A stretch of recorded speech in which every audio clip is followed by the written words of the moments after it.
Alright, here we are, finding our way through the worst format Magic has ever produced.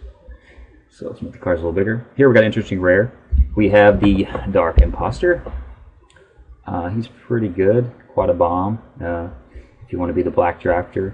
Aside from him, though, I think the best card in the pack is obviously the Force Mage. This is overall a pretty weak pack, followed by Angel's Tomb probably, and then the rest of the cards in some fashion after that. Alchemist is a good quality card for the archetype associated with the blue-green actually. It's good there. I'm going to start off with the Dark Imposter here. He is quite a bomb if you do hit the 6 mana, and I'm only passing up on a Force Mage, so not expecting to wheel anything here. Just taking the Dark Imposter and trying to, get into black, be hopefully the only black drafter at the table. He's quite a bomb. It's hard to pass, so. And we didn't get what we wanted, which would have been ideally a pass into like a Deathwind or one of the sweet removal spells with black. So this may be in fact a dead pick. So the best card in this pack is probably Young Wolf, in some combination Young Wolf and the Vampire. Still another weak pack. The rare is pretty bad, so we'll pass that for sure. Yeah, so the question is black, right? How do you make black work? Is it red? Is it green? Because to me, those are the two best cards here. You could take a underwhelming Soul Cage Fiend and underwhelming Driver of the Dead.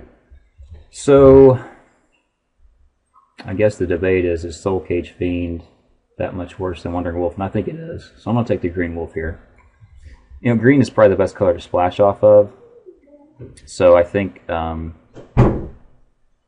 that's a fair way to go with black, or even if you just want to maybe even splash for this guy. I don't know. Splashing in this format really is pathetic and hard to do. But anyway, so onto this pack. The best card in the pack is probably the Peel, followed by maybe Righteous Blow, but we're in some sort of black-green concoction at this point.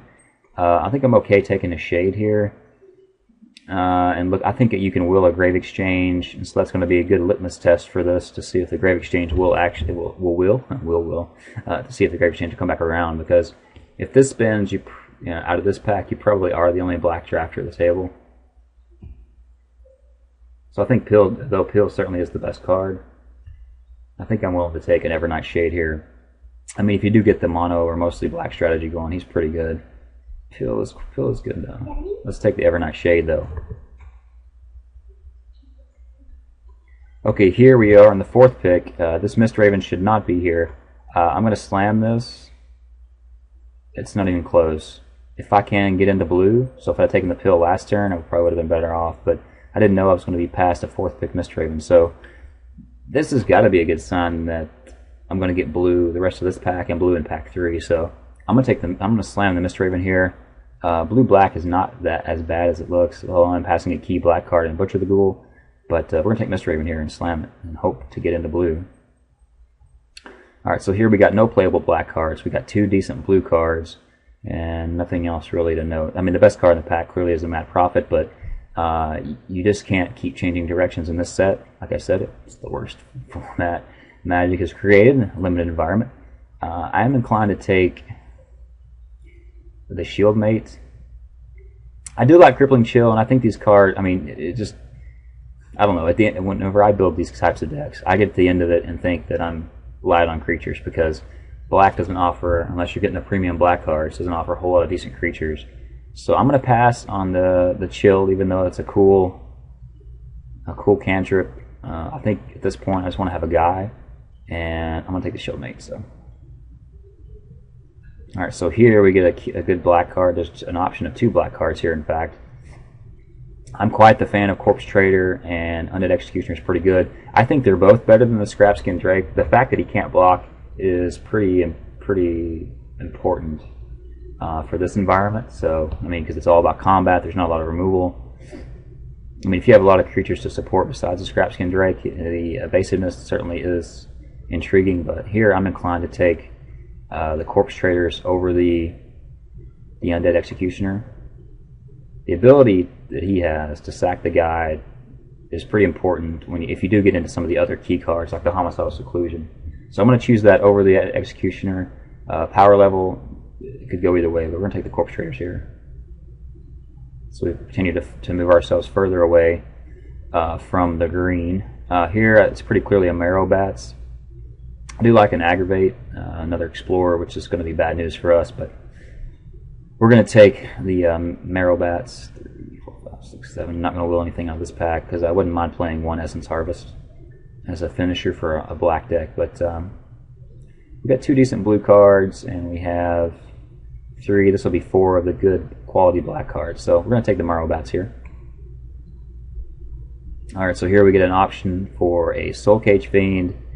I'm going to pass the favorable winds. Blue and black doesn't have the combination of white flyer, or sorry, of creatures with flying that white and blue does. So Spectral Prison's not even a real card in my mind, even though it has worked to some degree.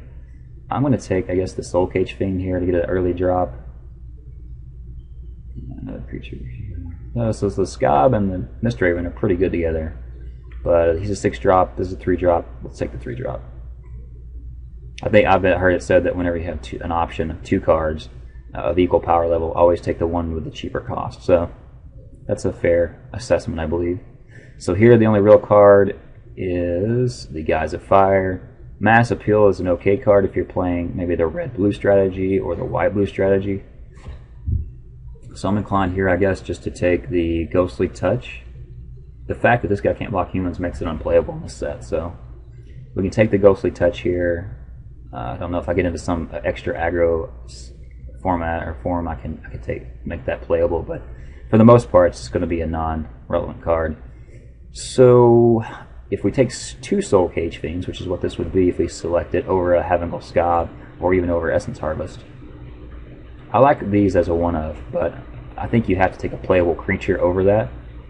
I've got 2 more packs to 2 more unopened packs to take shots at that, plus 5 more slots in this draft, in this pack to get that. So I'm going to take another Soul Cage Fiend. The 3 life can come back to haunt you. So here I'm going to take Ghostly Flicker.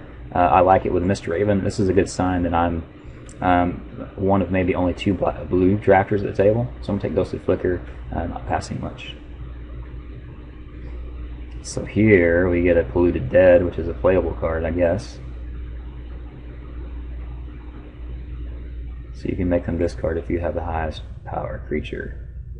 So it's the opposite of the green one, I guess. Take Polluted Dead here, not really much to talk about. Hopefully don't have to play it. This card's unplayable. I'm just going to take a Rain of Thorns away from somebody. So green is being picked off heavily. So I think the Wandering Wolf's not going to be a real option, especially if we consider our solutions for pack 3. So let's open a big black bomb here. Would be great. So I'm going to take Temporal Mastery here. It's worth some cash. Wouldn't mind a Bone Splinters or Appeal from Reality, but I'm going to take the Temporal Mastery here. It's worth a few bucks, I think, maybe 10 ticks or something.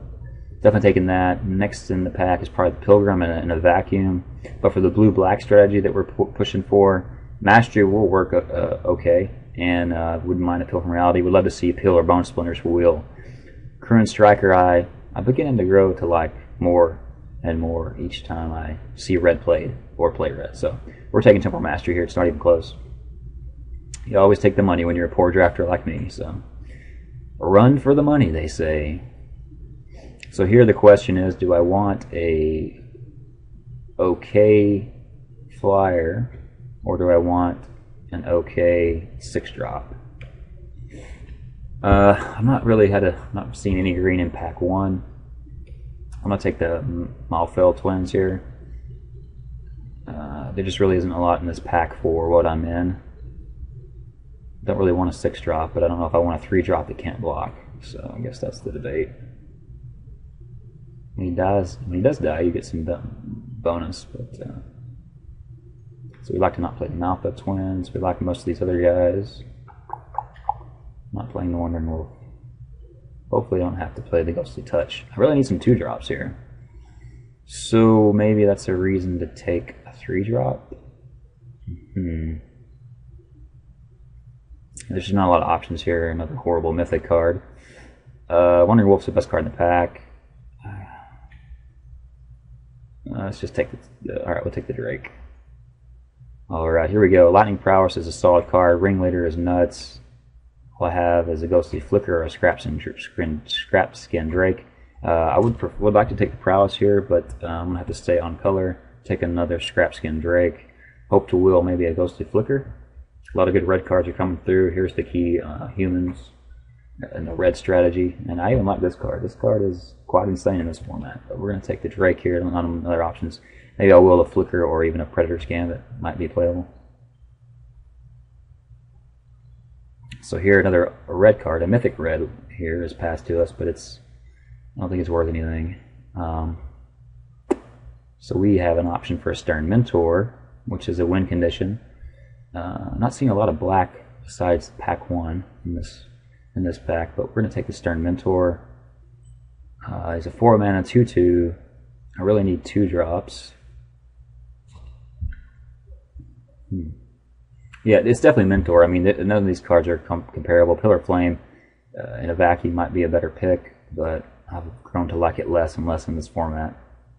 Sorcery Speed removal is okay, but whatever. Stern Mentor, I think, is a better card.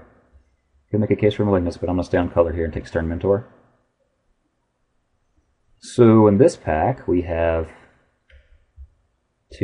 one horrible black card, one sucky blue card, or we can take an Angel's Tomb, or this thing. The most playable card here for us is going to be Angel's Tomb. Spectral Prison, Chain creature doesn't untap. Comes to target spell, sacrifice it. So why? So that even if he's untapped, they get to use an activation to attack with him or something. So I don't like this card. I'll take an Angel's Tomb, I guess. How much else? Joint Assault would have been a solid card there. The hits continue as we continue to see red cards and not good blue cards or black cards. Exterminator's solid. Archangel is solid. Thatcher's Revolt is insane with some of the key red cards we've already passed. Maybe I'll just take an Exterminator away from someone because I have no 2-drops. Could take a Guy Snatch as a playable, but maybe I'm going to end up in a different color or set of colors. Maybe Exterminator. I don't care about a Polluted Dead. Maybe I'm just getting cut on black this way. I don't know. Okay, so we get an option at Eaten by Spiders, a Guy Snatch. Rite of Ruin isn't the worst card ever, but it's not the best. We could take a Scalding Devils or a Vanguard Shield.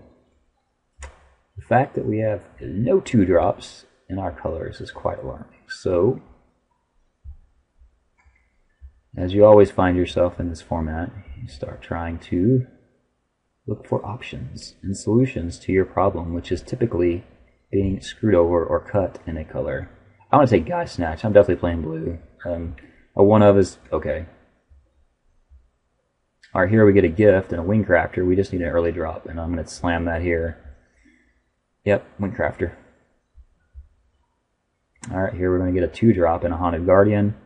We're going to take that over the rest of this stuff that we cannot play. So, Haunted Guardian. And more unplayable cards. The 4th Farbog Explorer we've seen. So we're going to need some removal if we're going to play Swamps, hopefully. The only real card for us is a Bladed Bracers or cutting the Explorer, which can just wreck us. Yeah, the bonus, it's Vigilance if it's human, and take the playable, right? I don't even know. So we did will a Ghostly Flicker. That's a good sign for us being the blue draft of the table. But the problem with that is we do not have a lot of Enter the Battlefield effects. Mistraven being the only one of relevance.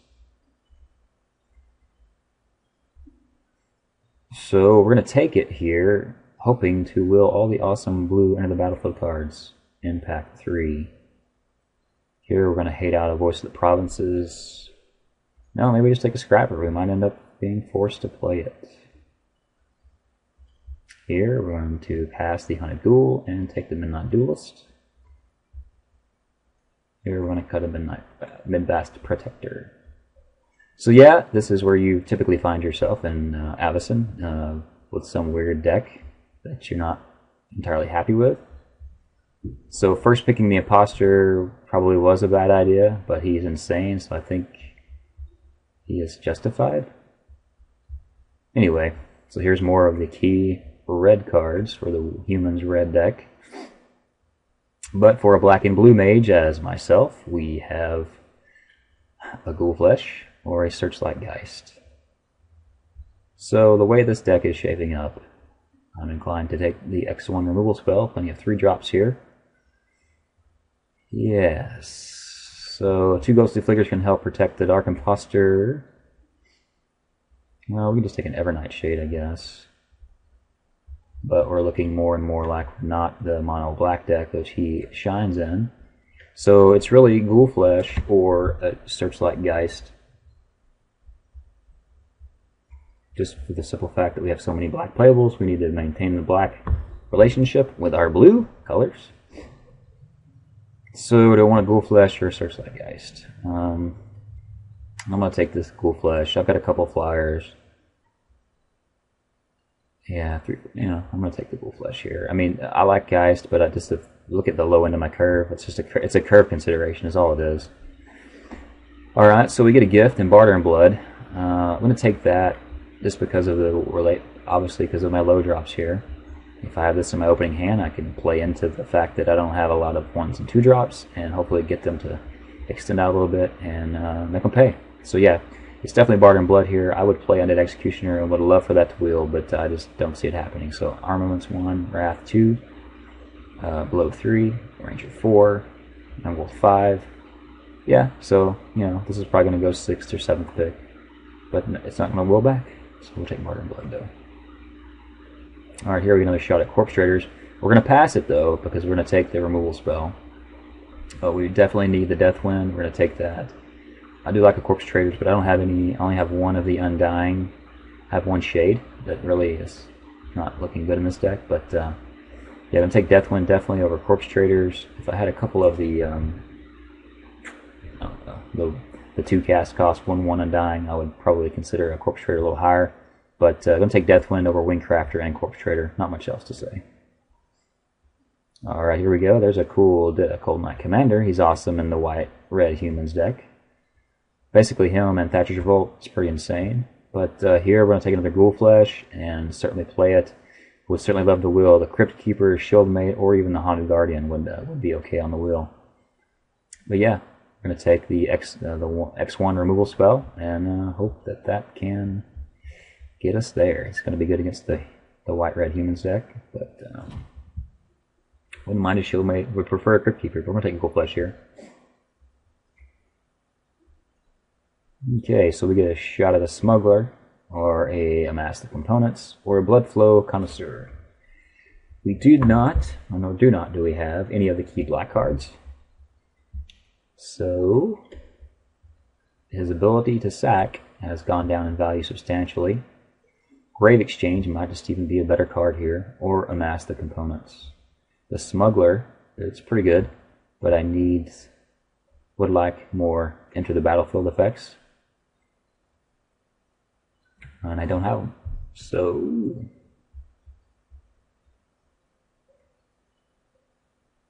what are we looking here? Is Angel's Tomb playable in this deck? I don't know. But anyway, back to the pick. I'm inclined to take Amass the Components. You could make a case for Fleeting Distraction or Nephilia Smuggler. No, let's take the Amass the Components. Just the opportunity to dig for cards. Here we're going to take the Bone Splinters and not even consider much else. So how are we beating people? How do we win the game? Hopefully with Marrowbats? Go the distance with a Scrapper? I mean, it's definitely Splinters over Geist, and then that stuff is all over anything else here, so Bone Splinters. Alright, so here we have a shot at a Crippling Chill or a Connoisseur. I'm just going to take the guy. I don't mind Chill, but I'm not aggressive enough. I'm sort of mid-range nonsense, really. Don't have a win condition. Have some removal, just more of a deck to just try to grind it out, and I think that Connoisseur will help do that over the Crippling Chill. Yeah. So we're going to take the Connoisseur here. Maybe it's fleeting distraction? No, it seems bad.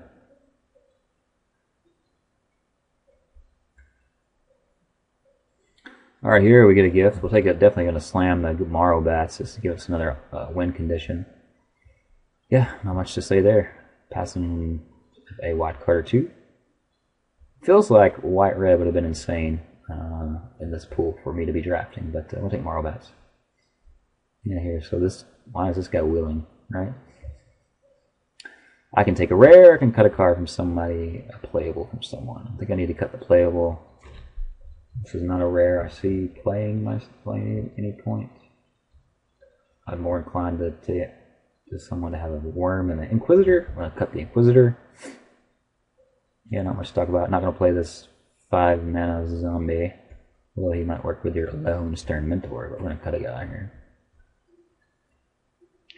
So, a third Ghostly Flicker or 1 Essence Harvest. Access to 1 Essence Harvest is probably better than having access to a third Ghostly Flicker. So the Flickers can help turn on the Tomb, it can help with the Mistraven bounce, it can protect my Dark Imposter. He certainly has a win condition if he can survive.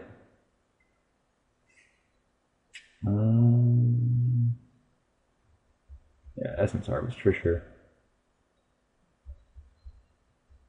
And here we're going to cut an Angelic Wall, pass another Rot Crown Ghoul.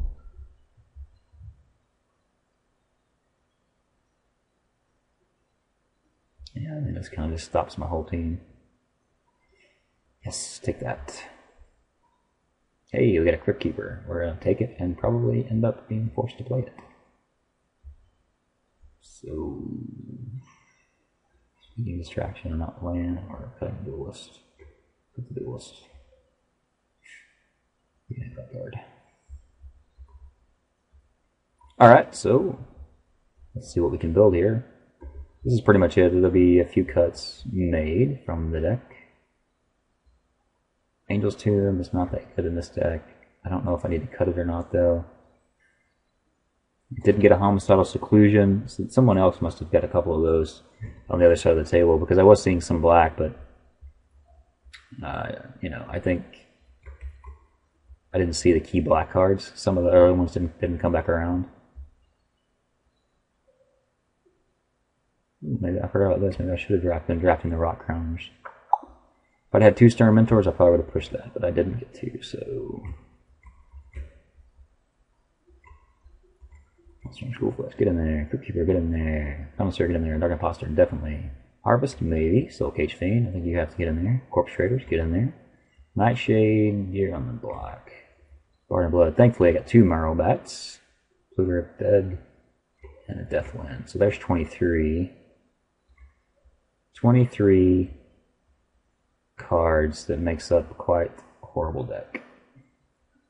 It's funny, you play this set and you just keep thinking, wow, these cards suck. But anyway, we keep playing, it's new, whatever. So those are options, you're an option, you're not an option. I'm not aggro enough to play this card. I don't mind it. I think in this set it's a fairly costed enchantment. You know what, maybe this does get in there.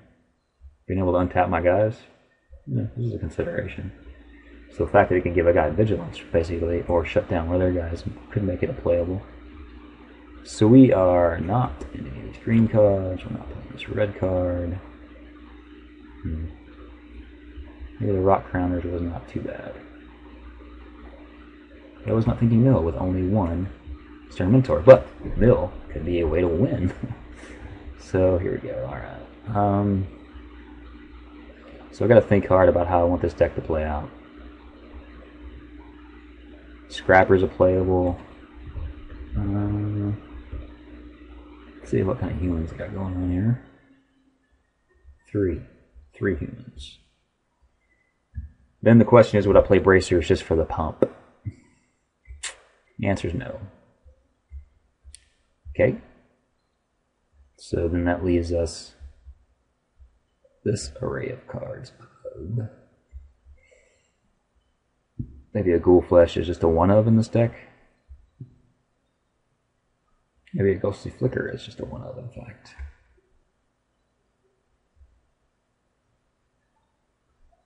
Got a barter. I like the amass in this deck. Got the time walk. Got a removal spell.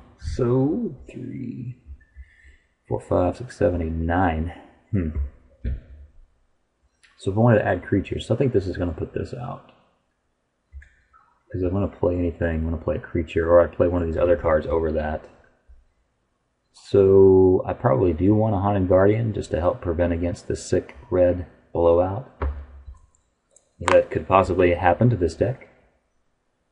Honestly, we'll be lucky to get out of the first round, but we're going to give it the old hell of a try. So Angel's Tomb, do I want to play Angel's Tomb in this deck? That's a good question. 14 creatures. He's a good beater, but he doesn't block. He puts me in the Scrapskin Drake predicament, so from that reason I think I will not play it. I already have 2 of my 14 creatures that cannot block, so definitely going to run the Haunted Guardian, I think.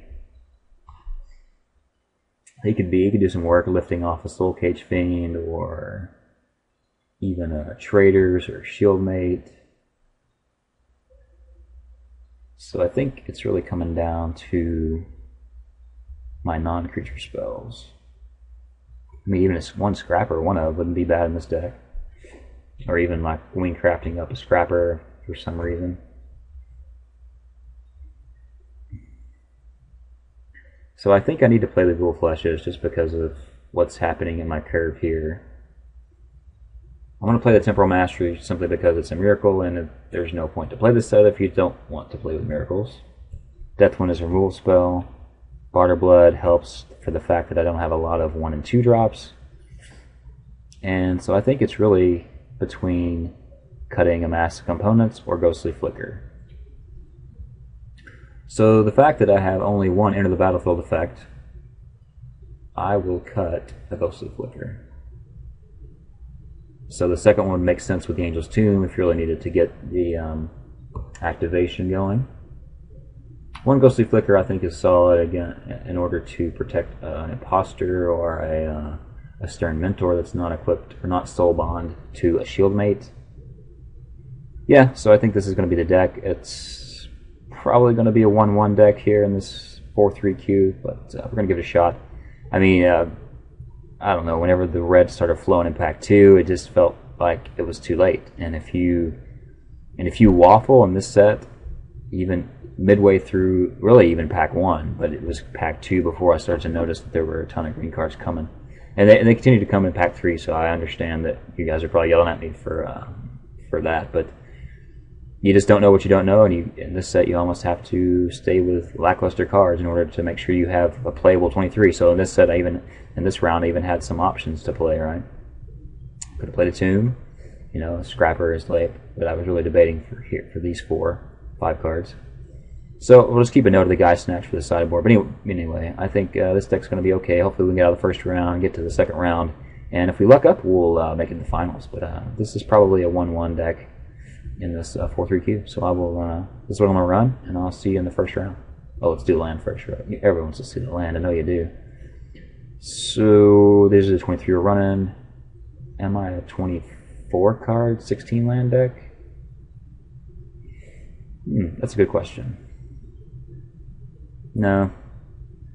If this part of my curve was a little more dense than this part of my curve, I do have a 7 spell, but you really hope to, to miracle that. So we're going to do, let's have land.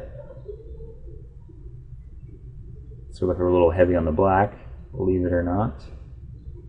Let's do stats. So 40 blue, 56 black, 16 to 11. Let's have a 10-7 split moto. Yeah, it's probably not bad. I mean, so let's look at my curve.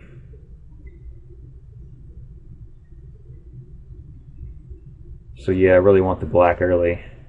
Yeah, 10-7s. That's fair. Alright, there we go. That's the deck. We'll see you in the first round.